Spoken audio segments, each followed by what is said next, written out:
versos 1 a 7. Esse é o terceiro sermão da sequência. Nós já vimos uma exposição no texto, uma exposição panorâmica do texto. Depois, domingo próximo passado, eu falei sobre a questão da origem do governo civil e as suas implicações na nossa vida. E agora teremos uma última sequência para conhecermos os três poderes do Estado. E eu não estou me referindo ao poder legislativo, executivo e judiciário, não é isso. Os três poderes do Estado dizem respeito ao Estado como um todo, como magistrado civil. O primeiro da sequência é o poder de ministro de Deus. No capítulo 13, verso 4, os irmãos vão perceber na leitura que por duas vezes, só no versículo 4, que é o nosso versículo-chave hoje, a expressão ministro de Deus aparece duas vezes na sequência em Romanos 13, verso 4. Então, o primeiro poder do Estado que Deus deu é o poder de ser um ministro de Deus. No próximo domingo, se Deus assim permitir, nós veremos o segundo poder, que é o poder da espada, como o Senhor deu o poder da espada ao magistrado civil, ao Estado. E, por fim, nós veremos o terceiro poder do Estado, que é o poder de cobrar impostos. Então, nesta sequência, iremos aprender da palavra do Senhor. Romanos 13, ouçam a leitura, versos 1 até o verso 7. Toda alma esteja sujeita às potestades superiores, porque não há potestade que não venha de Deus, e as potestades que há foram ordenadas por Deus. Por isso, quem resiste à potestade, resiste à ordenação de Deus, e os que resistem trarão sobre si mesmos a condenação. Porque os magistrados não são terror para as boas obras, mas para as más. Queres tu, pois, não temer a potestade? Faze o bem, e terás louvor dela, porque ela é ministro de Deus para teu bem. Mas se fizeres mal, teme, pois não traz debalde a espada, porque é ministro de Deus e vingador para castigar o que faz o mal. Portanto, é necessário que lhe estejais sujeitos, não somente pelo castigo, mas também pela consciência. Por esta razão também pagais tributos, porque são ministros de Deus, atendendo sempre a isto.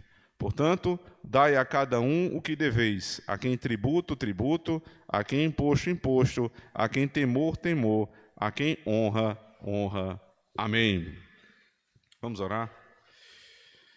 Pai amado, nós te pedimos mais uma vez, como fizemos hoje pela manhã, sempre que nos aproximamos da Tua palavra, pedimos que o Teu Espírito nos auxilie, Senhor, porque sozinhos nos é impossível entender aquilo que o Senhor deseja falar conosco. Abra o nosso coração, o nosso entendimento, faz com que a nossa alma esteja reclinada, Senhor Deus, prostrada aos Teus pés, para Te ouvir. Possamos deixar de lado todos os nossos conceitos antigos a respeito do que é o Estado e quais são os seus poderes, assim como as nossas preferências, e possamos aprender do Senhor. E que esta palavra, Senhor Deus, ecoe na nossa cidade. E saiba, Senhor Deus, que nós temos a grande fé, a esperança, que o Senhor pode fazê-la ecoar até nos ouvidos das nossas autoridades, para que creiam nisso que está escrito, assim como nós cremos. Abençoa-me, Senhor, como ministro Teu, não no Estado, mas na Tua igreja, para pregar fielmente, com amor e com zelo por este rebanho, as Tuas santas palavras, a Tua santa lei. É assim que nós oramos no poder de Cristo nosso Senhor. Amém.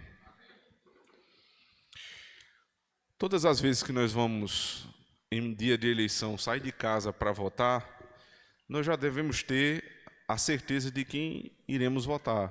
Nós já deveríamos ter feito uma análise prévia destas pessoas que se colocaram como candidatos. Hoje pela manhã fizemos isso, a maioria pela manhã, outros à tarde, saíram de suas casas e foram até a urna e escolheram o futuro prefeito da nossa cidade. Só que as nossas escolhas, quando dizem respeito ao Estado, ao magistrado civil, elas não são neutras, elas não podem ser neutras. Eu não posso simplesmente olhar para o candidato da minha preferência de acordo com os meus critérios e votar nele. Porque toda a nossa vida é regida pela palavra do Senhor. Então, quando eu penso em política, quando eu penso em escolher um candidato para ser o futuro prefeito da minha cidade, eu preciso avaliar não à luz da minha lei, nem muito menos simplesmente das preferências da população ou daquelas pessoas que me rodeiam, mas especialmente de acordo com o que a palavra de Deus me ensina. E a palavra de Deus traz, sim, critérios objetivos para que nós possamos escolher bem os nossos candidatos. E a escolha desses candidatos lá no magistrado civil é muito semelhante à escolha que nós fazemos dos nossos pastores. De 5 em 5 anos, na igreja presbiteriana, vocês são chamados, são convidados a votar nos presbíteros, nos diáconos e no pastor da igreja. E essa votação, ela se dá pelos mesmos critérios que nós usamos hoje pela manhã. Então, escolher o prefeito da cidade, escolher o presidente da república, o governador do estado, não é uma escolha que não tem nada a ver com a escolha do meu pastor. Muito pelo contrário. Porque, como nós estamos vendo aqui hoje, nós temos 2 ministros de Deus. O ministro da palavra e dos sacramentos, que nós somos chamados a elegê-lo a cada 5 anos na igreja, e que nós elegemos por fidelidade à palavra, por submissão à palavra de Deus, e o ministro de Deus no Estado, que se apresenta de muitas formas, desde o vereador até o presidente da República. E cada um deles precisa ser eleito ou escolhido por nós com os mesmos critérios ou critérios muito semelhantes àqueles que nós usamos para escolher o pastor da nossa igreja. Então, não há grande dicotomia, né, entre a escolha do pastor e a escolha do ministro de Deus no Estado. Evidentemente que as habilidades que são requeridas são outras. Para um ministro da palavra e dos sacramentos, além de uma vida reta, eu preciso saber se ele tem condições, se ele tem vocação de Deus para o ministério. E essa vocação é demonstrada ao longo do tempo do seu ministério. Então, isso precisa ser avaliado. Mas, para o magistrado civil, eu preciso, objetivamente, perceber se ele também é fiel à palavra de Deus. Então, no plano de governo, na fala, no debate, muitas vezes que os candidatos são chamados a trazer a público aquilo que eles pensam, nós devemos avaliar as suas falas, os seus projetos e comparar com a palavra de Deus.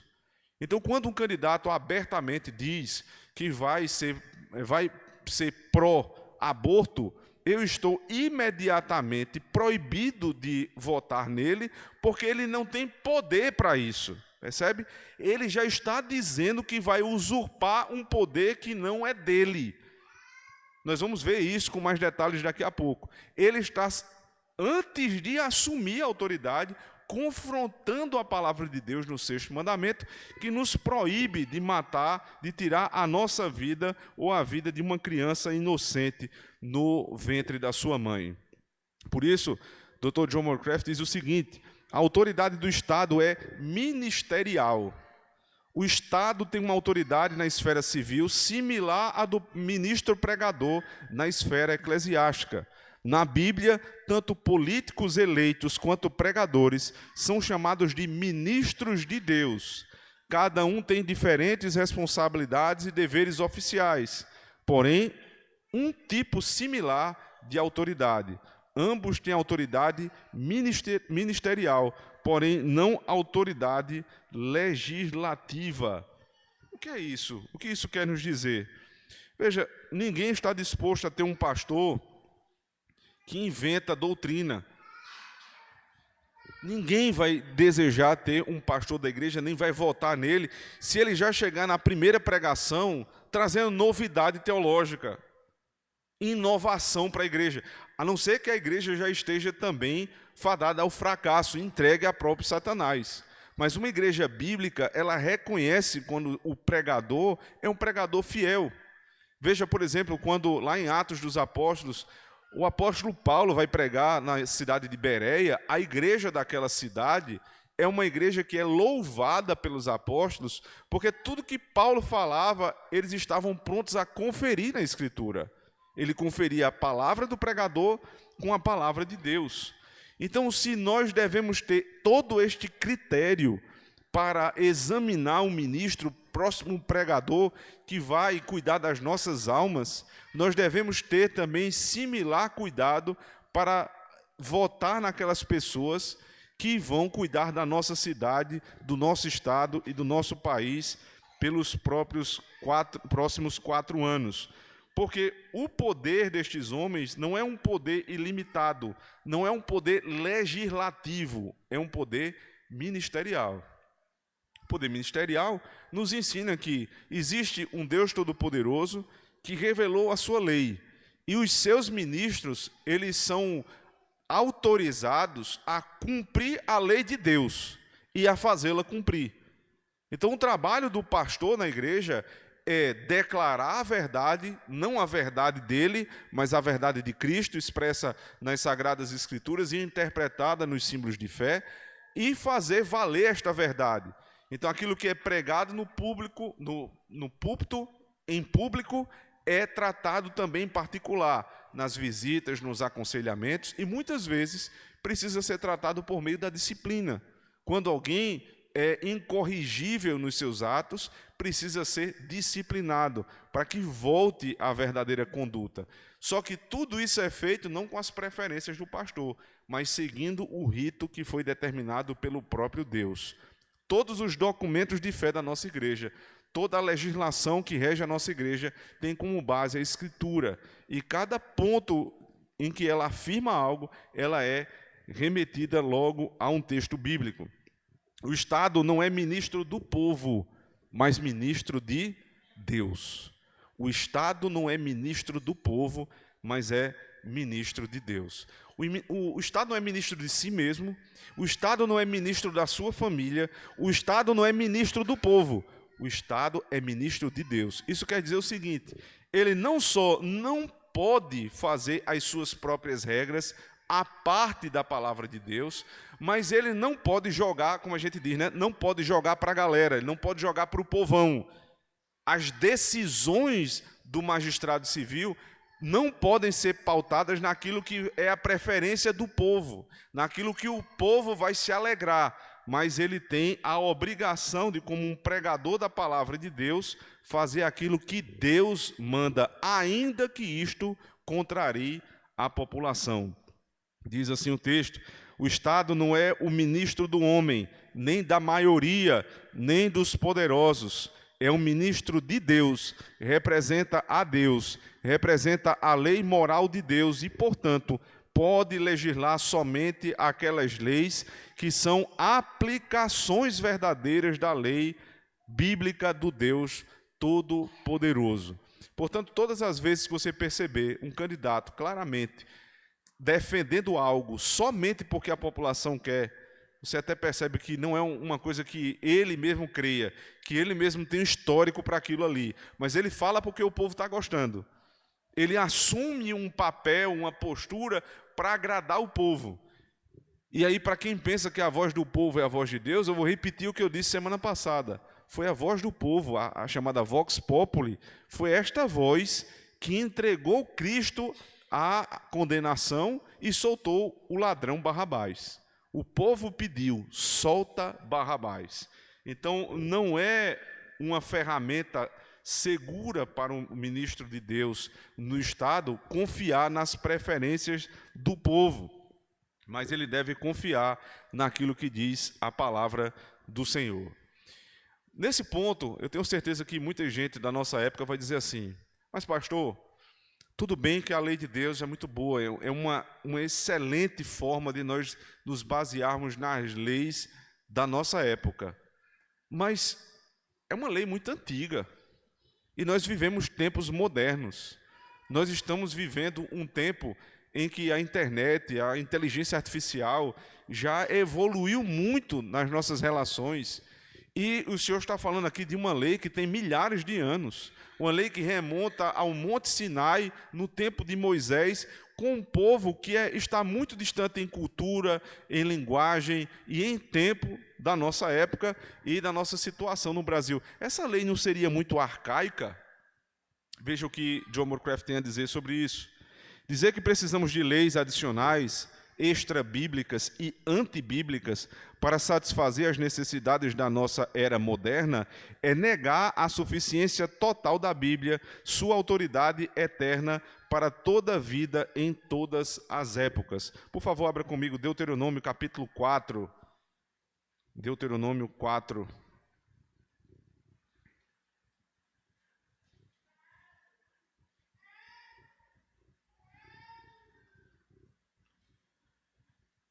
Deuteronômio 4, versos 7 a 10. Veja o que diz a palavra de Deus a respeito da sua própria lei. Pois que nação há tão grande que tenha deuses tão chegados como o Senhor nosso Deus, todas as vezes que o invocamos? E que nação há tão grande que tenha estatutos e juízos tão justos como toda esta lei que hoje ponho perante vós? Tão somente guarda-te a ti mesmo e guarda bem a tua alma, que não te esqueças daquelas coisas que os teus olhos têm visto, e não se apartem o teu coração todos os dias da tua vida, e as farás saber a teus filhos e aos filhos dos teus filhos. Que grande nação há que tem uma lei como a de Israel. Isso foi dito a Israel, porque no coração deles é muito possível que eles achassem que aquela lei que foi entregue pudesse caducar. Então o Senhor, já próximo de levá-los até a terra da promessa, Ele novamente diz: vocês precisam lembrar da lei que eu vos dei. Capítulo 4, capítulo 5, a lei é novamente promulgada perante todo Israel, reafirmando cada palavra, ipsis literis, das palavras que foram ditas lá no Monte Sinai. A lei da saída do Egito é a lei da entrada na terra da promessa. Isso quer dizer que a lei que inicia a nossa vida na fé é a mesma lei que nos vai fazer entrar na terra da promessa, na Canaã celestial. Agora abra comigo, por favor, Ezequiel 44, verso 24. Ezequiel 44, 24. Ezequiel 44,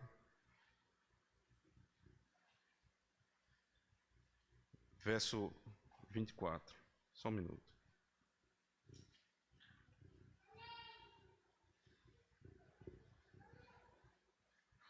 Diz assim a palavra do Senhor: e quando houver disputa, eles assistirão a ela para julgarem, pelos meus juízos as julgarão, e as minhas leis e os meus estatutos guardarão em todas as minhas solenidades, e santificarão os meus sábados.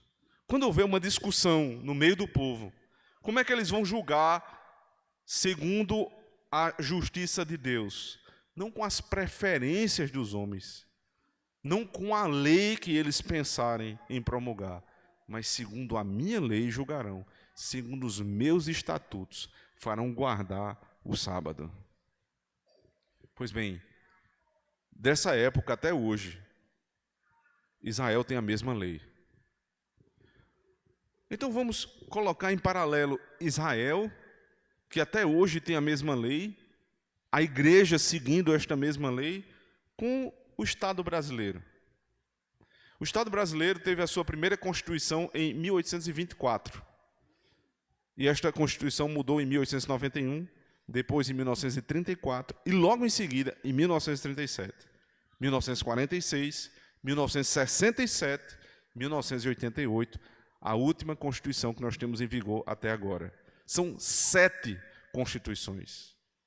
Na breve história do Brasil, 7 constituições. E desta última, em 1988, até agora, 140 vezes a Constituição já foi modificada. 140 vezes. Isso só denuncia a imperfeição da lei humana. E os 10 mandamentos? Não tem uma emenda sequer, porque denuncia a perfeição da justiça de Deus. Então nós estamos diante de uma escolha, irmãos. Ou nós vamos buscar sempre votar e apoiar o magistrado civil, o candidato que todo o tempo está ali asseverando que vai se submeter à lei de Deus, ou nós vamos ceder às pressões do inimigo E as pressões do inimigo nos ensinam que nós devemos buscar leis mais modernas, leis mais atuais, que acompanhem o espírito da época. Nós aprendemos, quem passou por universidade aqui deve ter ouvido isso, que a moral é algo que vai se amoldando aos tempos. Então, aquilo que era errado há 100 anos, agora pode ser certo, e aquilo que era certo há 100 anos, agora pode ser errado. Isso na lei dos homens, porque na lei de Deus, aquilo que era certo, continua certo, e aquilo que era errado, continua errado. E há benefícios práticos para o Estado que se amolda uma lei tão simples como a lei de Deus. Se você for procurar ler a Constituição brasileira, é uma Constituição complicada. Ela é cheia de muitos meandros. Você percebe como ela pode ser torcida e retorcida. Se tiver alguma dúvida, basta ver o que o Supremo Tribunal Federal tem feito com a Constituição em mãos. O guardador da Constituição está muitas vezes interpretando e reinterpretando outra vez aquilo que havia reinterpretado.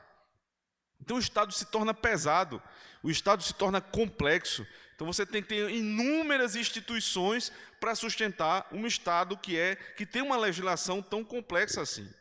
Porém, uma república cristã tem bem menos leis, bem menos funcionários públicos e é bem menos onerosa que qualquer democracia humanista ou um Estado socialista. O humanismo no controle do nosso governo federal está falindo o nosso país. Toda lei é um limite para o ser humano. Veja que quando Deus colocou Adão e Eva no jardim, a primeira coisa que ele deu foi uma lei. A lei delimita o limite, vocês vão até aqui. Vocês podem comer de todos os frutos do jardim, menos deste fruto. Havia uma lei imposta por Deus ali. Mas você percebe que é uma lei simples. Ela não tem inúmeros artigos, inúmeros desdobramentos que vão necessitar trazer inúmeras emendas para as suas imperfeições. A lei desde o Éden é simples. E a simplicidade da lei faz com que o Estado seja cada vez menor. A complexidade das leis faz com que o nosso Estado seja cada vez mais pesado, mais oneroso para a população. Deus concedeu ao governo civil, como ministro de Deus, a autoridade para obedecer e aplicar a lei bíblica. Não lhe concedeu a autoridade para fazer algo mais ou menos. Se faz algo além de obedecer e aplicar a lei bíblica, o Estado está usurpando uma autoridade que Deus não lhe deu. Portanto, torna-se óbvio que esse poder dado por Deus é também uma limitação dada pelo Senhor ao poder do Estado. Graças a Deus que existem leis. E é importante que a nossa república tenha uma Constituição. Porque senão, irmãos, imagina, com a Constituição, eles já fazem o que fazem, imagine sem lei alguma. Imagine você sem lei alguma. Mas dentre essas muitas constituições que o Brasil teve, esta última de 1988, ela é muito exaltada por algo que nós deveríamos, ou deveria trazer à igreja, um motivo de tristeza. Enquanto muitos lá fora exaltam a Constituição de 1988 como sendo a Constituição que trouxe um Estado laico para o Brasil, que retirou Deus do debate público, nós nos entristecemos e muito por isso. Primeiro, pelo motivo óbvio, não existe neutralidade no Estado. O Estado ele é composto por pessoas, e pessoas não são neutras. Pessoas têm religião. Mas antes disso, o Estado, como nós já vimos aqui no sermão passado, é uma instituição criada pelo próprio Deus. Ou seja, como o criador da Constituição, depois é rejeitado por esta própria instituição que é criatura dele. Deus deu a ordem para que o Estado fosse criado como ministro seu. E depois o ministro de Deus olha para o seu Criador e o nega, dizendo, não queremos o Senhor aqui. É o mesmo que o ministro da palavra e dos sacramentos, ou seja, o pastor da igreja, olhasse para a Escritura e dissesse, a partir de agora, eu não prego mais a Escritura. Eu vou pregar o que eu acho melhor, as minhas próprias preferências, aquilo que vem à minha mente é o que vai sair da minha boca. Ora, isso não é tão incomum assim nos nossos dias. Muitos pastores já nem abrem mais a Bíblia. Existem outros que, abrindo a Bíblia, falam exatamente o oposto do que está escrito lá e agem em desconformidade com a lei. Assim também os nossos ministros no Estado usam do poder que foi dado pelo Criador contra o Criador. Colocando de outra forma, o Estado está envolvido em questões concernentes a bem e mal, certo e errado. Contudo, algumas pessoas querem que o Estado tome uma postura neutra com respeito a questões morais e apenas se ocupe de questões políticas. Eles dizem o seguinte: a moralidade é para a igreja, vamos mantê-la fora da política. Vamos separar as coisas. Política é uma coisa, religião é outra. E aí, quando um candidato crente, ele invoca o nome de Deus, ele passa a falar o nome do Senhor, ele dá glória a Deus em uma vitória, todos dizem que ele está usando o nome de Deus para fazer política. Mas existe algum momento na nossa vida que nós devemos deixar Deus de lado? Se a nossa convicção é que Deus é nosso Senhor, nós não podemos usar de artifícios baixos, ou seja, de tomar a igreja como cabo eleitoral. E isto não se faz. Mas aqueles que creem no Senhor, creem inclusive no seu trabalho. E devem, no trabalho, trazer as marcas de Cristo. Portanto, a moralidade está para a igreja, mas a moralidade também está para o Estado. O Estado não pode ser considerado um ente neutro. Nas palavras de George Washington, primeiro presidente dos Estados Unidos, que governou entre 1789 e 1797, seu discurso de despedida foi marcado com as seguintes palavras, ouçam: de todas as disposições e hábitos que levam à prosperidade política, a religião e a política são indispensáveis.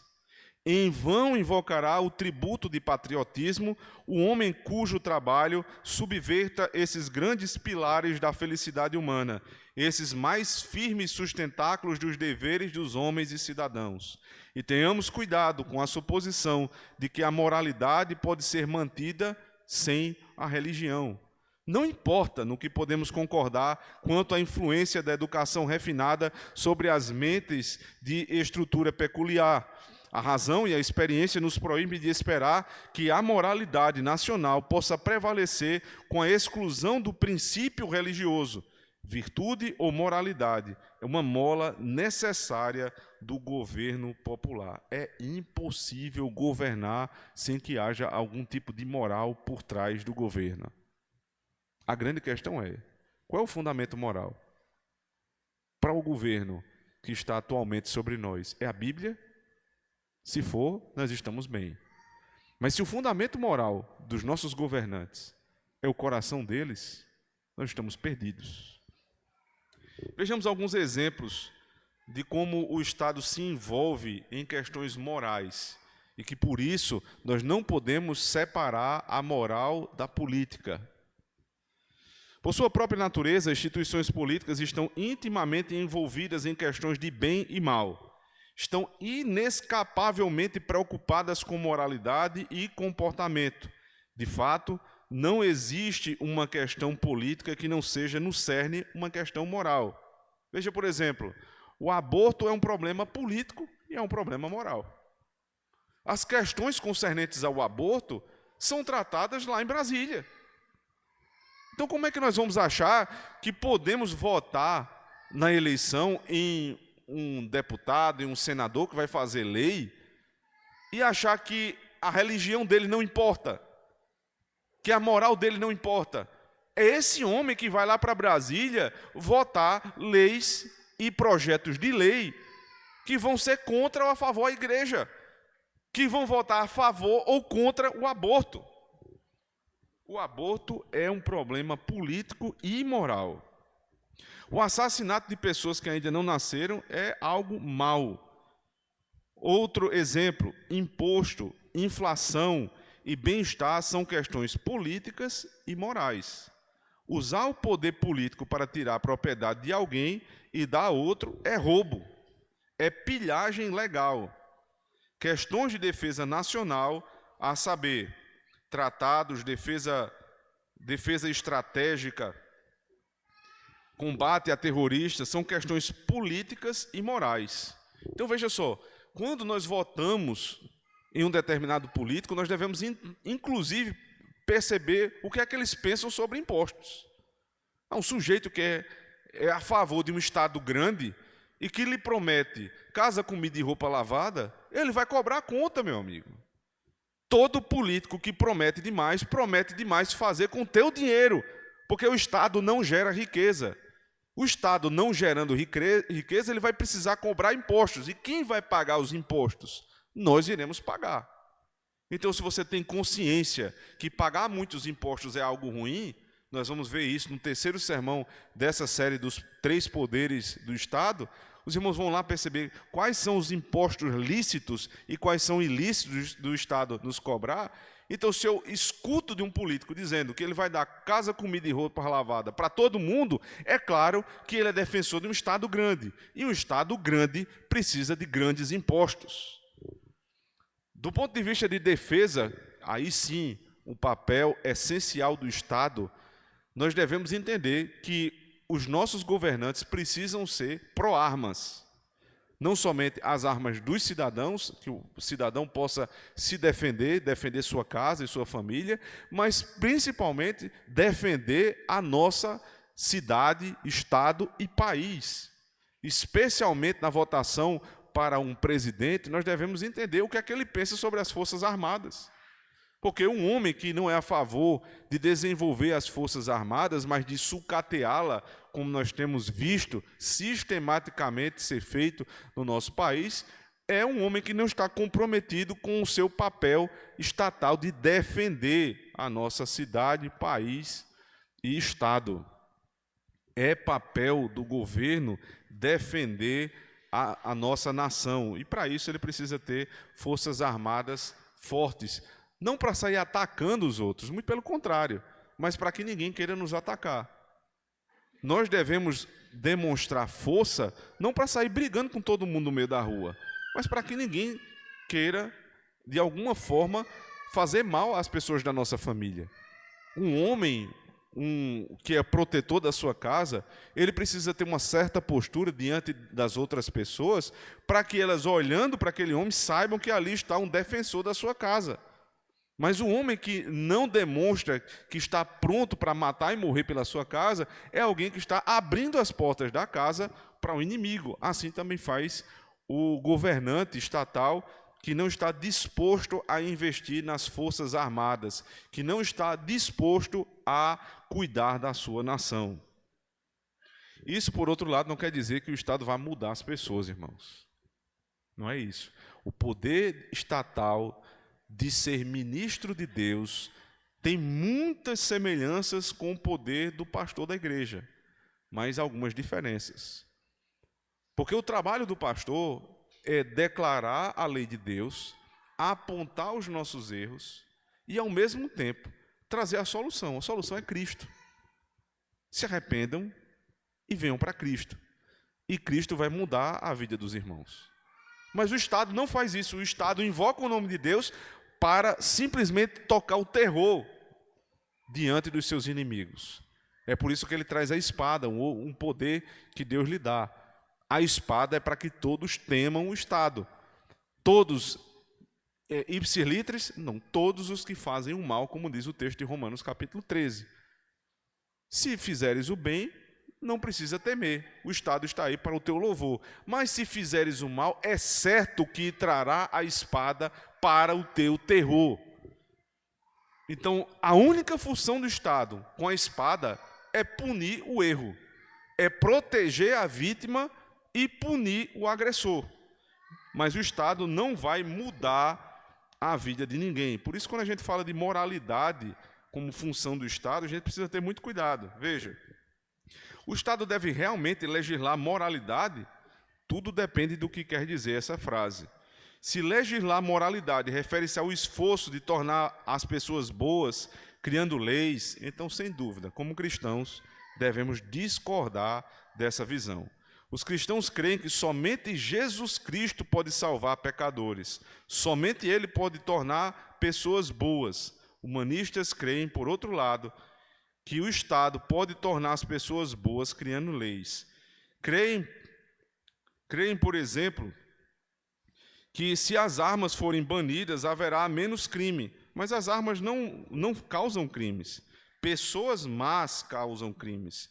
Banir armas não fará que pessoas más fiquem melhores. Armas causam crimes, assim como moscas causam lixo. Então, defender a retirada das armas como se fosse a solução para a segurança pública é tratar o erro errado, o erro da forma errada. O erro não está em ter armas, o erro está em usá-las da maneira errada. Então, o que é que o Estado deve fazer? Já que ele não pode transformar as pessoas, ele pode fazer algo de bom para a sociedade. A igreja está lá pregando, denunciando o pecado e apontando Cristo como salvação, e o Estado está fazendo o quê? O propósito do governo civil é assegurar que o sistema de moralidade pública de Deus seja firmemente estabelecido e mantido numa cultura, pois se a lei de Deus não permanece no fundamento da vida de uma nação, essa nação não durará muito. Assim temos uma escolha: ou teremos uma sociedade cristã, onde a lei de Deus governa todas as coisas, e onde é propósito do Estado obedecer e aplicar essa lei, ou podemos ter um Estado humanista e anticristão. O Estado não pode resolver o problema, é verdade, mas ele pode barrar o problema. Tudo que nós devemos querer do Estado, irmãos, é que ele promulgue leis bíblicas e que ele as faça valer. Por meio de quê? Da força, não é da graça. A graça está na esfera da igreja, mas a força está com o Estado. Então, quando alguém se desvia da lei, o Estado vai lá e pune. É o trabalho dele. Por outro lado, o Estado vai criando um clima que é propício à transformação. Porque à medida que todos sabem que o mal vai ser punido, a tendência das pessoas não desejarem mais fazer o mal é muito grande. Porém, num estado como o nosso, o estado brasileiro, em que o homem, por exemplo, no Brasil, para você ter uma ideia, somente 8% dos assassinatos são resolvidos. Ou seja, você tem 92% de chance de matar alguém e não dá absolutamente nada. Ora, se nós que somos cidadãos comuns sabemos de informações como essas, imagina o bandido que vive disso, que sabe que há 92% de matar, a chance de matar alguém e não dar em nada, de roubar e não ser preso. E se for preso, logo no dia seguinte, ser absolvido ali, ser liberado na audiência de custódia. Ou depois pagar um advogado que vai soltá-lo. Todo mundo sabe que é assim no Brasil. O máximo que você vai pagar de pena são 30 anos. Não existe pena capital. Dos 30 anos, se você for réu primário, você já tem um benefício. Se você tem residência fixa, tem benefício. Se você tem emprego, tem benefício. Se você tem bom comportamento, tem benefício. Se você disser que lê o livro, tem benefício para tudo. E a questão é, qual é o benefício da vítima que foi matada, estuprada, roubada? É um Estado que cria um clima de insegurança. Um Estado que não contribui para aquilo que nós lemos em Romanos 13. Estava assistindo ontem vídeo sobre o Rio de Janeiro. Meus irmãos, quem conhece o Rio sabe, é uma das cidades, se não for a cidade mais bela do mundo. Tudo que Deus fez ali é belíssimo, mas tudo que o homem criou é péssimo. Onde o homem tocou, destruiu. Nesse vídeo que eu estou contando a vocês, na linha amarela, que é uma linha expressa que corta a cidade, as pessoas estavam passando e os bandidos simplesmente fecharam a linha amarela e começaram a trocar tiros de uma favela para outra. E as pessoas desceram dos carros, dos ônibus, foram para debaixo do ônibus, encostado em mureta de concreto, com crianças de colo, e tiro de um lado para o outro. O Estado não está presente ali, não há terror nenhum daqueles bandidos diante do Estado. Eles não respeitam, não há uma cultura de terror sendo demonstrada pelo Estado ali, muito pelo contrário, eles não estão nem aí. Então, num Estado como esse, irmãos, como o nosso brasileiro, que toda vez que você vai dizer sobre a lei de Deus algo, alguém rapidamente lhe corta e diz, não mistura religião com política, não traz o teu Deus para cá. Deus é o autor não somente da nossa vida e da nossa fé, mas Ele é o Criador do Estado. E agora o Estado se levanta contra o próprio Deus. É um absurdo isso. Trazendo algumas aplicações práticas para a nossa vida, irmãos. Nós devemos orar, em primeiro lugar, para que estes homens que foram eleitos aí, agora, eles se comprometam em jurar diante de Deus que vão se firmar na palavra do Senhor. Devemos orar por isso. Não achem que isso é utopia. Nós devemos orar todos os dias imprecatoriamente contra todos os ministros de Deus que estão se levantando contra a lei de Deus, orar a favor daqueles que têm se esforçado para fazer a vontade do Senhor e pedir que estes homens façam um juramento diante do Senhor. A proposta do pastor John Milcraft é a seguinte: faço por meio disto um pacto diante de Deus, de andar e governar segundo os seus estatutos e testemunhos, com todo o meu coração e toda a minha alma. Os nossos governantes deveriam dizer exatamente estas palavras. Mas alguém pode dizer, pastor, tudo bem que a lei de Deus é perfeita, mas o senhor não acha que essa lei foi uma lei entregue ali simplesmente ou especificamente para o povo de Israel? É uma lei perfeita e imutável, mas para Israel. Não tem nada a ver com os nossos dias. Eu lhes digo o seguinte: é possível refutar esse argumento, dizendo o seguinte: embora isso pudesse ter sido esperado de Israel, não era esperado das nações não israelitas do Antigo Testamento. Facilmente se vê que tal visão é um erro. No Antigo Testamento, Deus estava exigindo das outras nações do mundo tanto quanto exigia de Israel.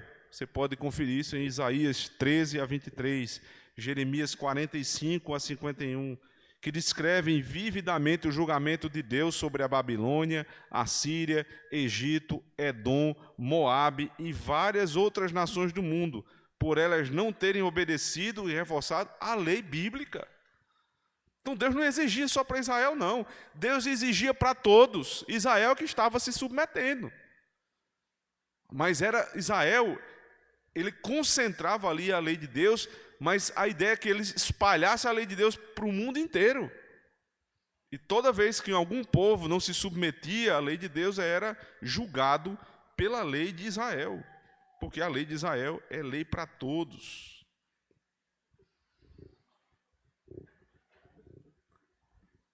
Se você conversar com alguns crentes, é triste, mas é verdade, boa parte dos crentes não tem essa percepção de o certo e o errado ser definido por Deus. Mas muitas vezes eles acham que o certo ou errado é definido pela lei de um homem.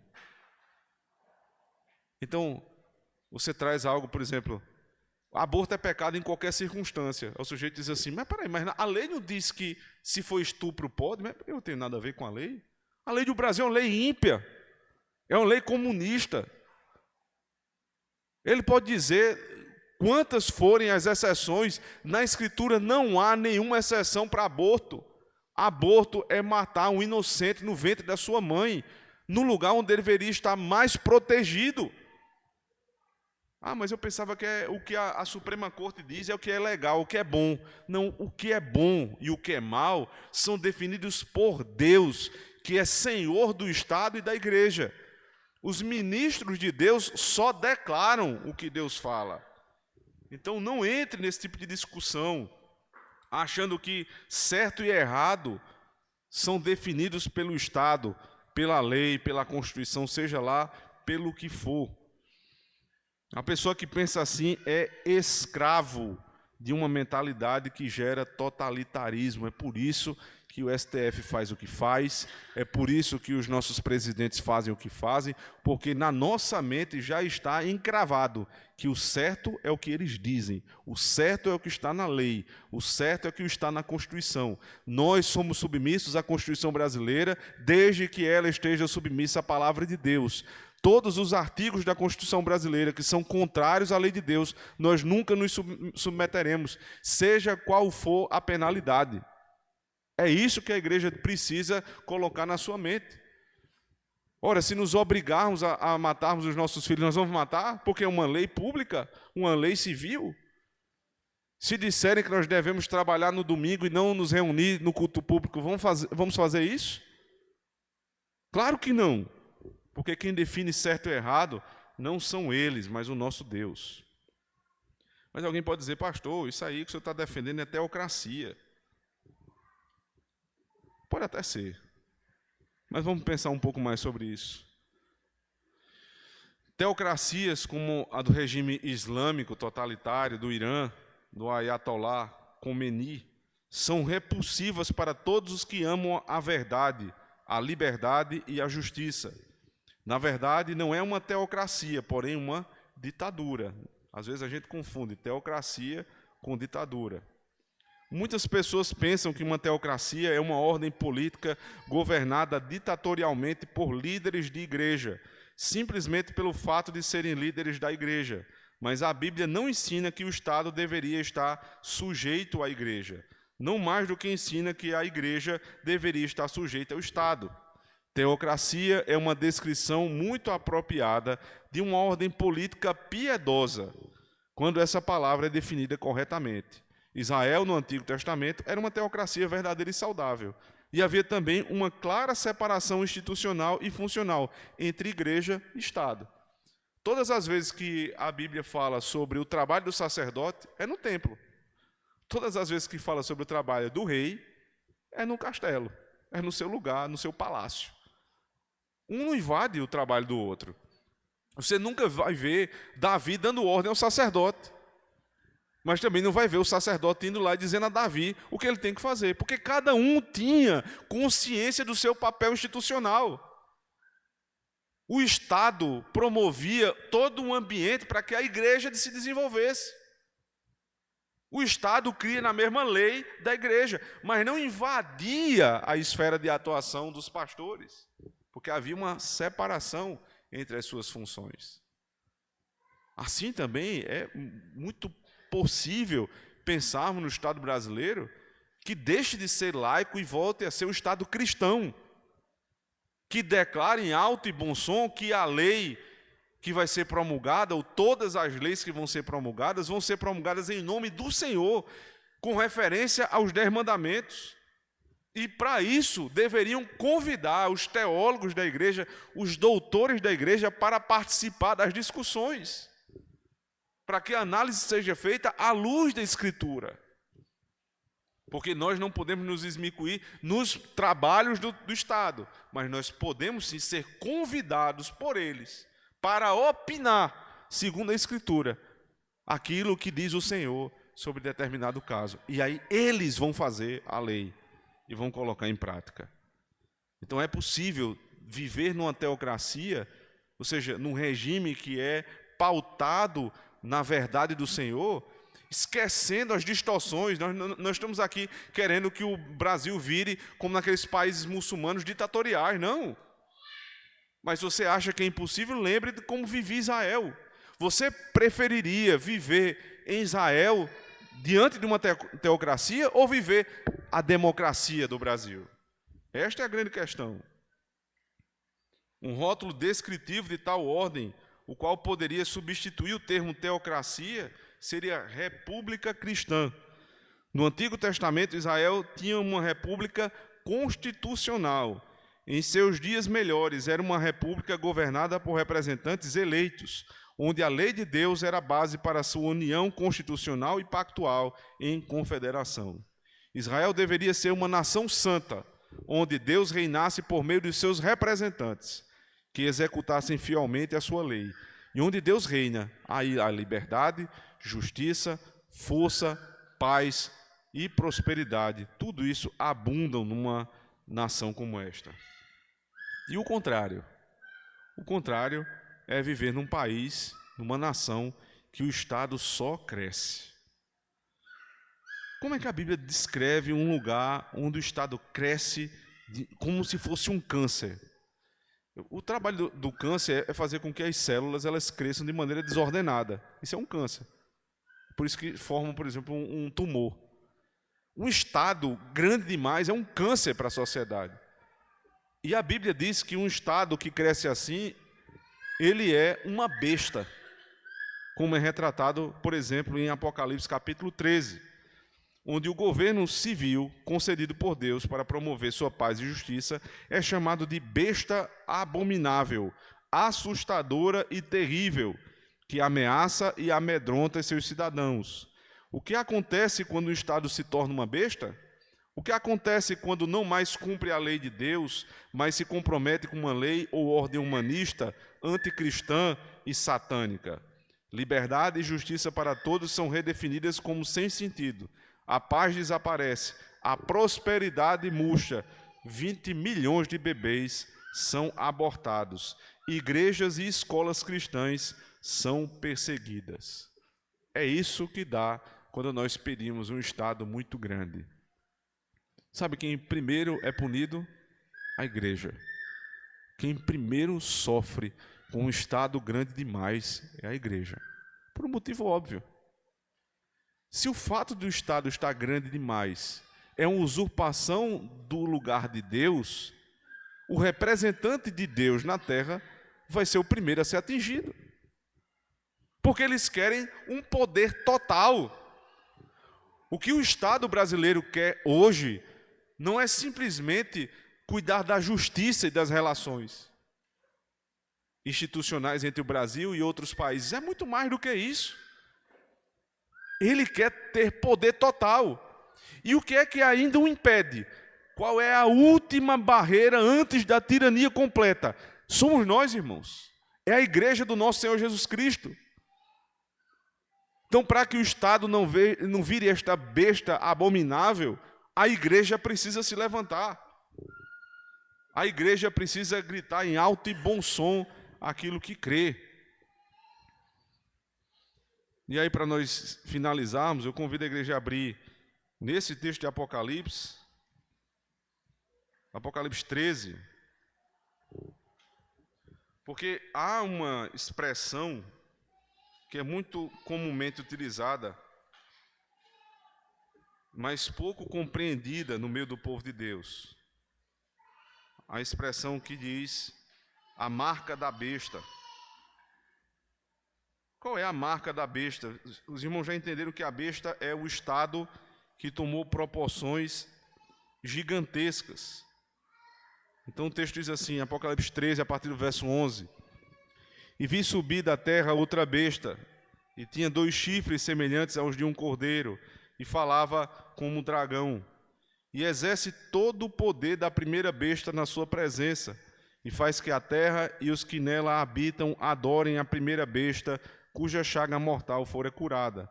E faz grandes sinais, de maneira que até fogo faz descer do céu à terra, à vista dos homens.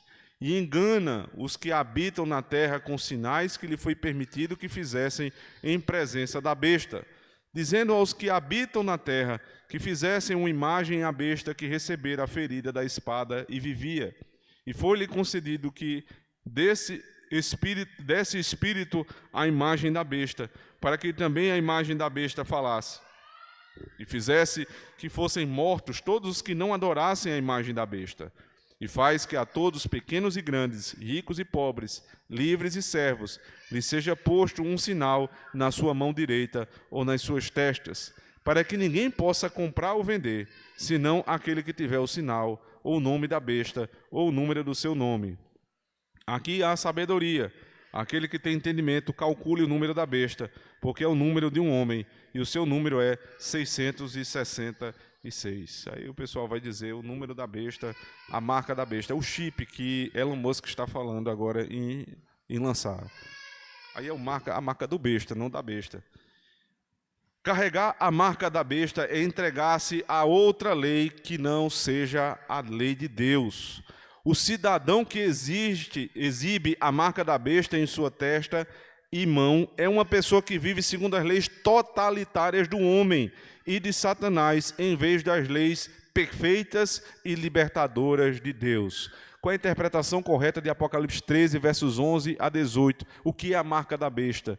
São todos aqueles que têm na sua mão e na sua testa, ou seja, no pensamento e nas suas atitudes. Como eu penso e como eu ajo.